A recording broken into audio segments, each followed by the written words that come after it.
And now, from approximately coast to coast, it's the Bob and Ray Public Radio Show.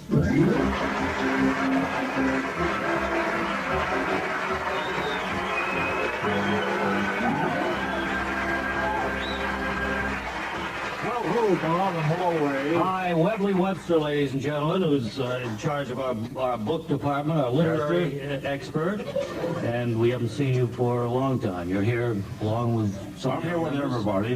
Mary McCluney is outside. He wanted to come in and say hello a little bit later. I think we should just say a quick hello to Claude and Clyde, the McBeebe twins. They're here. Always a joy to talk to you, Bob and Ray. And how's this radio series going? Well, we don't know yet. Is it public or what? Yes. What's that mean, public radio? Well, it just means that it is on public radio stations and that it's supported by our generous funding organizations. That's wild. Mind we sit down on the first couple of rows and watch the show and maybe doze for a little bit? No, join the rest. There's a lot of them dozing, and just make yourself at home. We'll get right to the first feature. We're inviting all of you disturbed listeners to call in and receive expert advice on your personal problems from the noted psychologist, Dr. Merton Chesney. And before we begin, Doctor, I just want to say that we all feel honored to have you here with us. Oh, really? Perhaps you'd care to probe deeper and find out why you feel that way. Well, I think it's pretty obvious. You're a leader in the field of experimental psychology. You've headed that department at a large Eastern university for 10 or 15 years now. Well, it's 14, actually. During that time, I've placed almost 60,000 guinea pigs in cages of various colors. That was done to determine the effect of environment on their behavior. Sounds fascinating. What did the experiment prove? Well, of course, I had to allow for a laboratory error of up to 3%, my findings, but even so, there's solid evidence that the color of the environment has no bearing on behavior whatsoever. I see. And I suppose that would hold true for human beings. No, that only applies to guinea pigs. I think they may fail to react because they're all colorblind, but I haven't checked that out yet. Well, in any event, it's a scientific breakthrough. Now I see that our phone is lighting up here with the first call from a listener who's seeking your advice with a problem. So why don't we just carry on? All right, fine. I'd certainly prefer that to what we've been doing here. I'll pick up line one. Hello, you're on the air with Dr. Chesney. Hello? My name is Luther C. Proctor. Wow. Please, sir, don't tell me your name, please. Okay, I'm an anonymous party. All right. My problem is my two sons, Hubert and Skipper. They're real jealous of each other. Sibling rivalry, huh? Well, no, it's more like, like when we have pig's knuckles for dinner, say. One of them gets the last knuckle, the other one always throws a tantrum and claims I'm playing favorites. I hate that. Well, it's up to you as a parent figure to be even-handed. For example, if one of your boys gets a bit more food, you can show the other that you love him just as much by giving him a bath toy or some small trinket. I guess that might work, but I'm not too sure. Only alternative is administering firm discipline. Oh, I could never get away with that. You see, Hubert's 37 now, and Skipper's 34. So they just threaten to punch my lights out if I try to boss them around. I'm sure the insight you gained from our little talk will help you work something out. Now we've got to move on to another call from a person in need. Hello, you're on the air with Dr. Chesney. Oh, I'm glad I got through to you, Doctor. It's about Leonard. He's your husband, is he? No, I mean Leonard Nimoy. Every night, I dream he shows up at my house with one of those unexplained phenomena he talks about on TV. Sometimes he brings the abominable snowman. Last night was a whole family of creatures with fish scales from the Bermuda Triangle. Now, naturally, you wake up terribly frightened. More upset than frightened, really. I'd like to have a little time alone with Leonard, but he always brings those weirdos with him. I don't even know what to serve them to drink. Now, girl, I can't waste my time advising you how to be a good hostess, so let's move along to another caller who's more in need of my help. Hello, you're on the air with Dr. Chesney. Hello. I'm a gentleman with a wild look in his eye who hasn't come out of his room in 27 years. Is that anything to be concerned about? Oh, I suppose it might be a symptom of something deeper. How do you feel about the situation? Well, I don't have much it's time to think about it. I got married recently, and we're expecting our first child.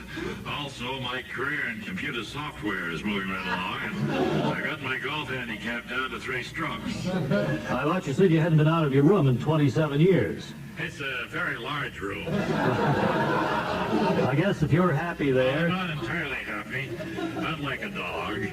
But when I order one by mail, they send the run of the litter. And of course, I'm afraid to go to a kennel and pick one out in person. Well, many people are afraid of dogs, and with good reason in the case of the larger breed, so I'd say your reaction is quite normal.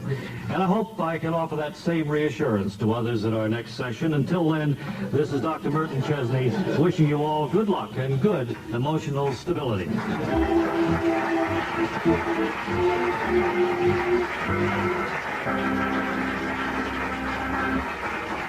Say, here's a question worth thinking about from the makers of Einbinder flypaper. Friends, are you ever tempted to buy low-quality flypaper made in Hong Kong or Taiwan just because it's marked a few pennies lower on your dealer's shelf? If so, then you should start thinking in terms of real cost. And when you're buying flypaper, real cost is the money you spend prorated for each fly caught, entangled, or destroyed. When you buy low-quality imported flypaper that dries out and becomes unappealing after a few hours, you're probably paying 40 to 50 cents for each fly destroyed. But with Einbinder's long-wear stickum, a net cost of a penny a fly or even less is not uncommon, so don't be fooled. A higher price is sometimes your best buy in the long run. And your best buy in flypaper is genuine Einbinder, the brand you've gradually grown to trust over the course of 3 generations.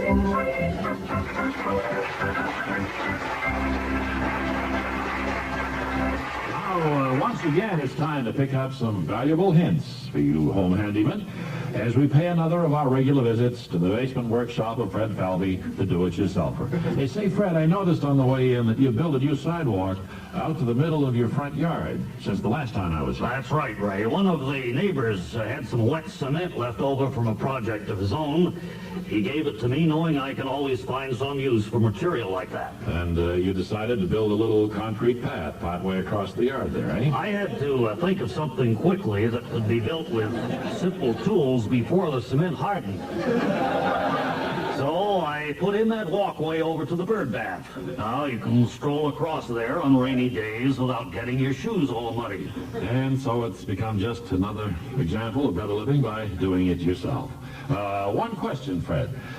Where's the bird bath you mentioned at the end of the walk? I don't see one there. No, I was planning to use some simple tools to make one with part of the cement that had hardened and became useless by the time I got around to the job, so I'm just using the path to walk part way across the yard and then come back again.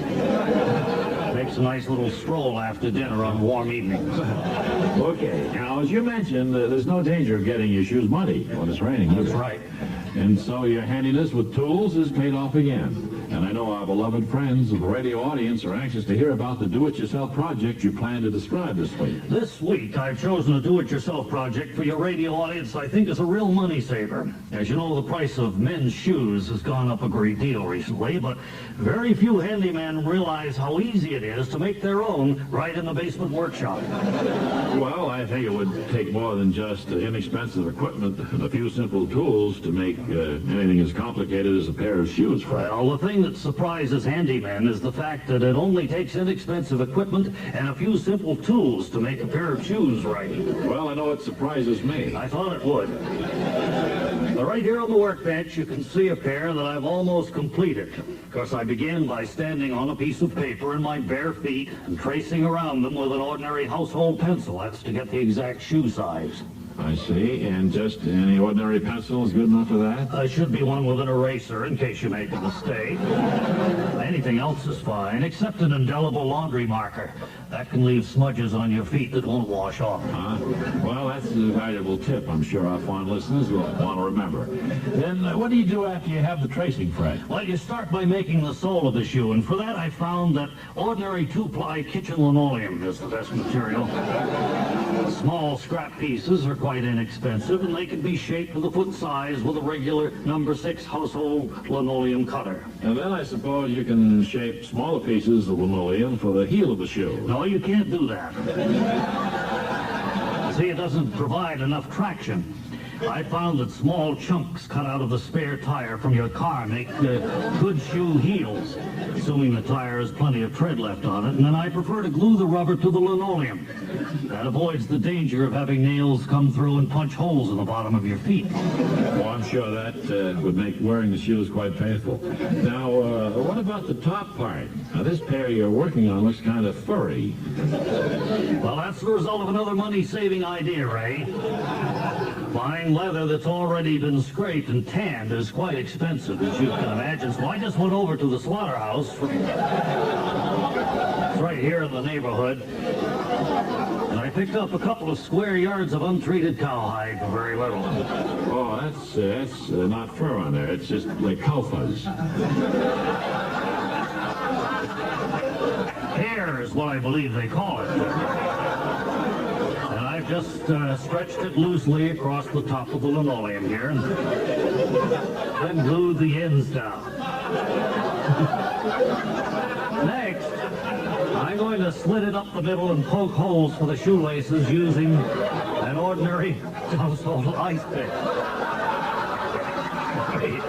Then I suppose the laces can be tightened or let loose. I mean, suits your individual comfort. That's right. You can't trace over the top of your foot with a pencil to get an exact fit, but the lacing takes care of that. Well, this is truly one of the most fascinating projects you've undertaken for the benefit of our audience for a long time. It sounds as if the shoes cost you next to nothing. Well, that's true. Well, linoleum scraps were 50 cents, and the cowhide was $1.50. So really, my only major expense was $72 for a new spare tire. After I cut out the old one to make shoe heels. Well, of course, you're going to need a new tire eventually anyway. Oh, yeah. So, what we witnessed here is truly another example of better living by doing it yourself. Direct from the basement workshop of Fred Falvey, the do-it-yourselfer.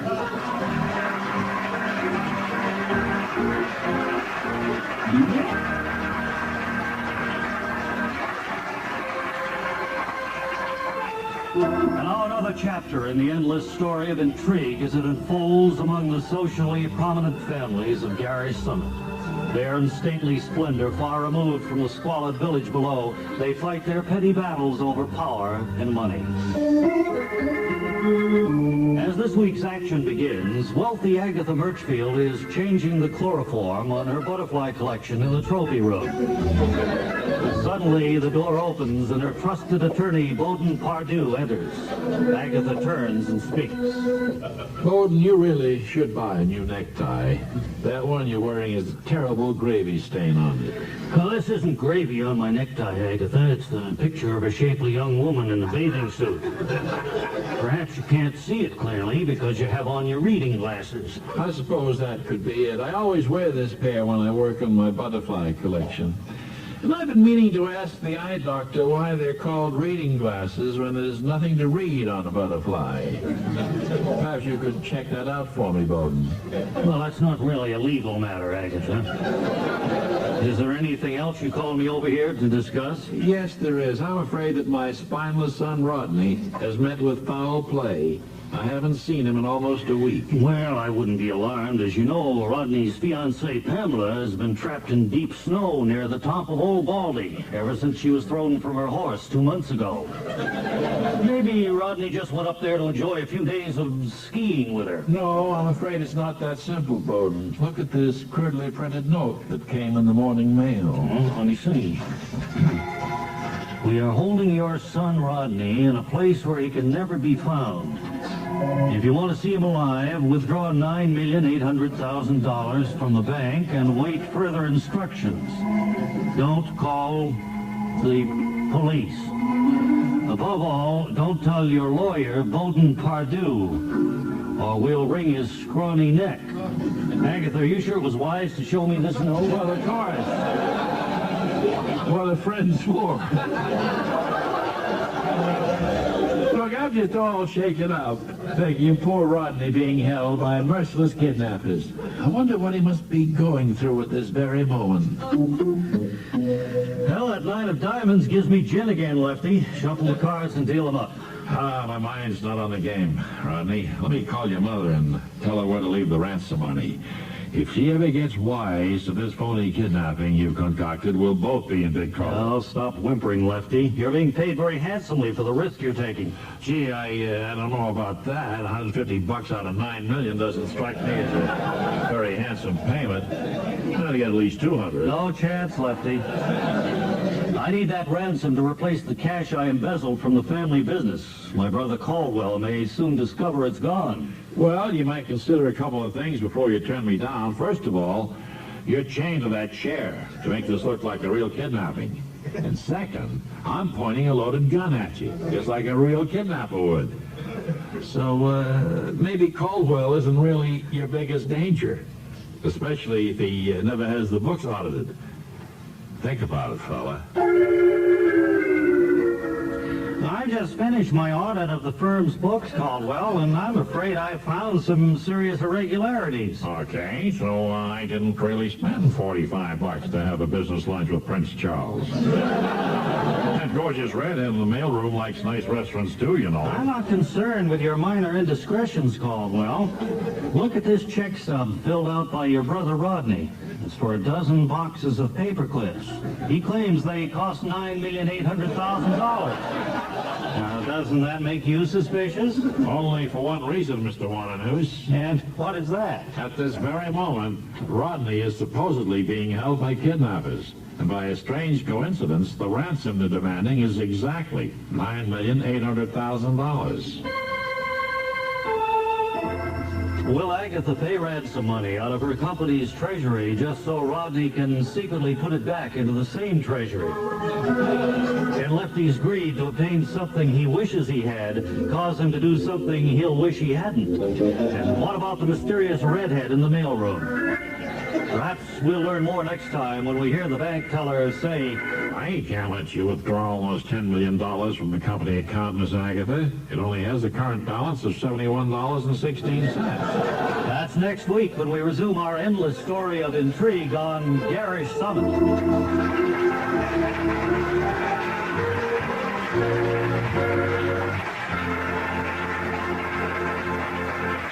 We've just been notified that correspondent Wally Ballou is standing by with a fast-breaking story in Newton, Illinois. So if you're ready, come in, please, Wally Ballou. Wally Ballou, veteran reporter, speaking from the main lobby of the Jasper County Elks Club in Newton, Illinois. We're here today to witness the finals of the National Banister Sliding Contest. Now, beside me at the microphone is the defending champion, Mr. Speed Harley of West Allis, Wisconsin. Could you step over here, Speed, just for a minute? It's nice of you to take time out to chat with us. I know you're very busy. Well, I'd be happy to, Mr. Ballou. I've got a few free moments before I'm called up to the second floor to make my third and final slide.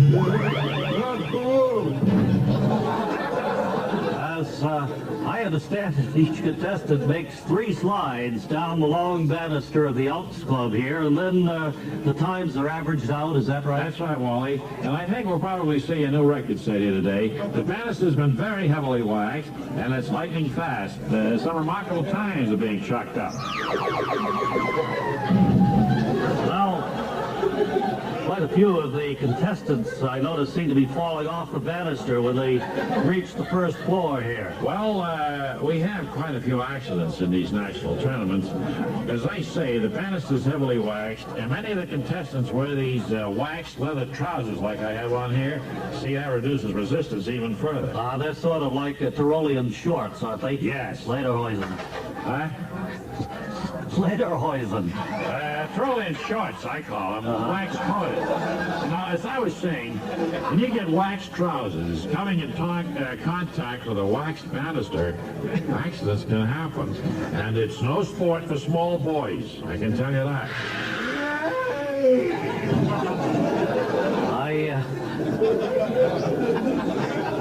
I mention for the listeners that this, I'm sorry this isn't on TV, it would be a wonderful feature.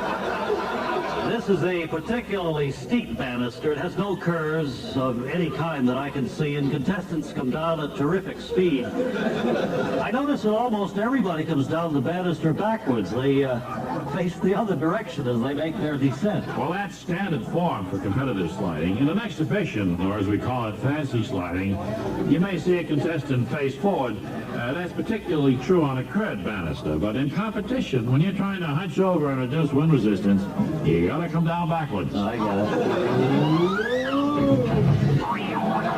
Well, you certainly proved that you're an expert on the subject, Speed, and I presume you must have been sliding for many, many years. Well, I began to slide just for the fun of it when I was a kid, Wally. More of us began that way, I think. And then a group of businessmen set up a Sunday morning sliding club back there in West Dallas.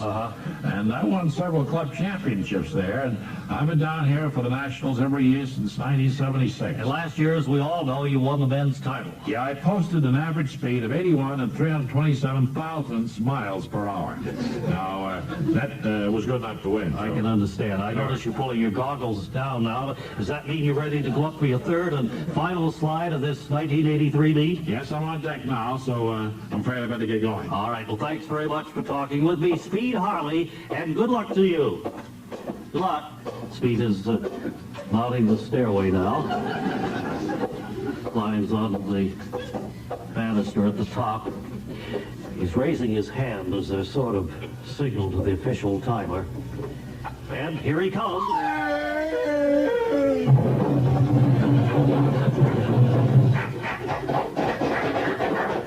And so this is Radio's Wally Blue in Newton, Illinois, setting it back to bottom right.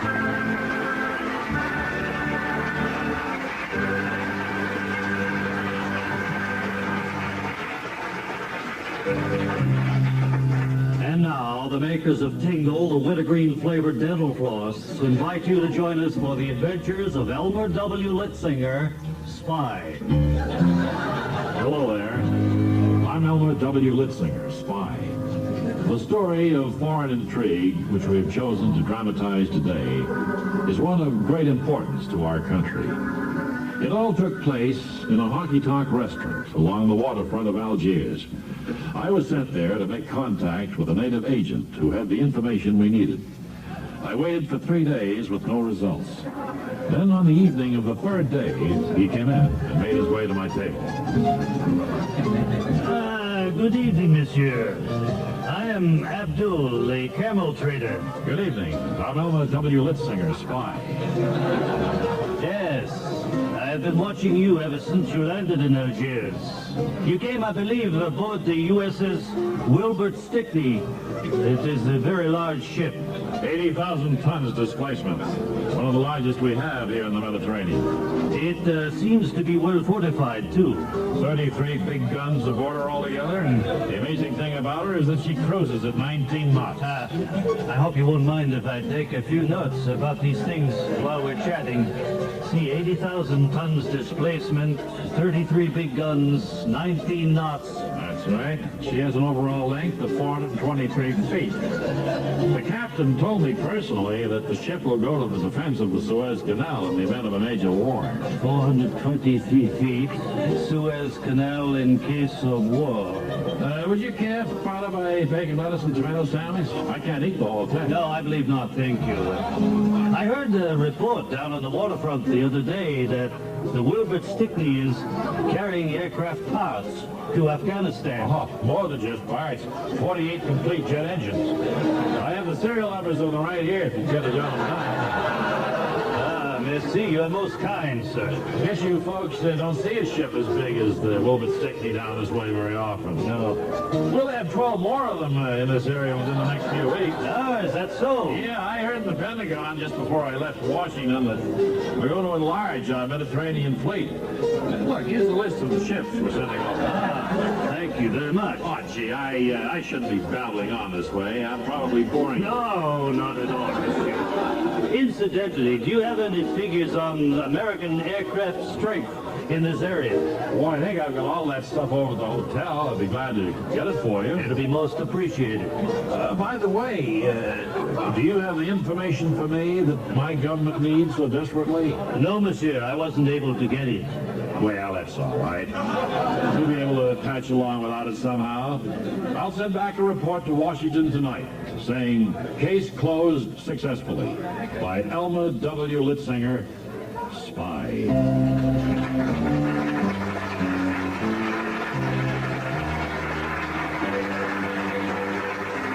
Well, I guess, again, the time has flown by, and we've got to call a halt to this session of the Bob and Ray Public Radio Show. But not before we give you a few bits of vital information concerning it. Our program was produced for the Radio Foundation by Larry Josephson. You know him, he likes his remoulade sauce without capers. And Marjorie Van Halderen was associate producer, who's grateful to TV for making us all a little more self-conscious about Ring Around the Collar. The fine music you heard all came from the nimble 12 fingers of Mr. Paul Talbot.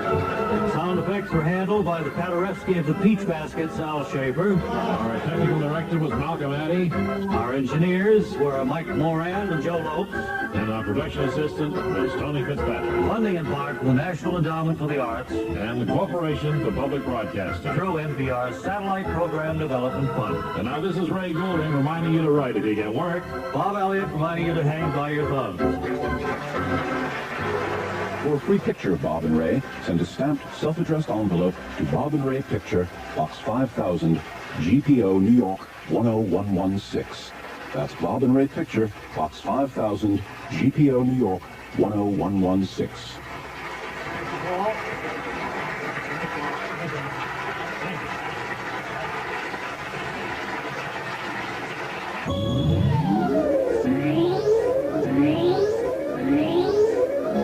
This program was independently produced by the Radio Foundation.